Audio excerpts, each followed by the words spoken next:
religious without experiencing God. There is a level of religion that I think may bring you closer to religion without getting closer to God. Because here's the thing, God is not your denomination.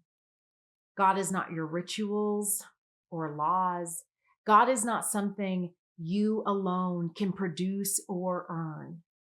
Jesus says in Matthew 5:20, "For I tell you, unless your righteousness surpasses that of the scribes and Pharisees, you will never get into the kingdom of heaven."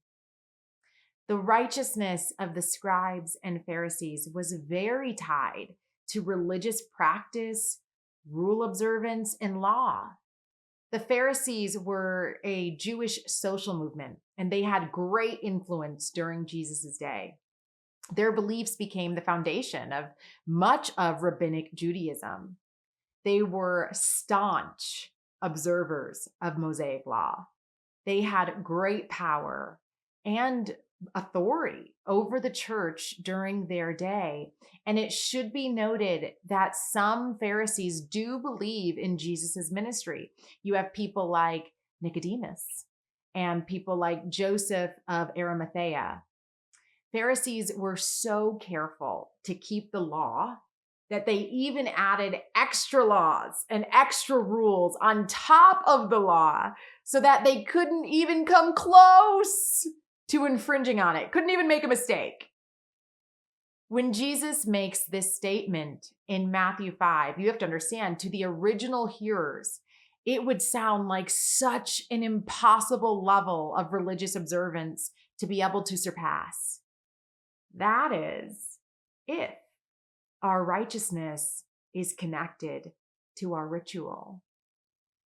The kingdom of heaven, if connected to our ability to follow the rules and appear religious,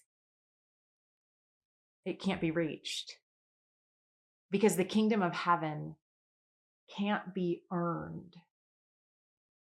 What Jesus is doing in Matthew 5 is laying the groundwork to point people to the fulfillment of the gospel, which, by the way, doesn't end in religiosity, but in redemption.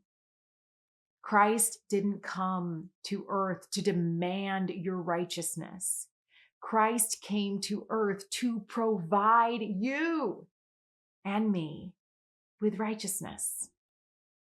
Religion is often our entry point to learning about Jesus, but it is not the fulfillment of the gospel. Jesus is the fulfillment of every law. Romans 3:22 through 24 reads, "The righteousness of God is through faith in Jesus Christ to all who believe. For all have sinned and fall short of the glory of God. They are justified freely by his grace through the redemption that is in Jesus Christ." Your religious practice should bring you closer to love, joy, peace, humility, and gentleness. But there is always a level of religion that only brings you closer to religion itself. You can be religious all on your own, but we can only be redeemed. We can only be redeemed through Christ. My name is Heather Thompson Day, and this is Friday Night Light.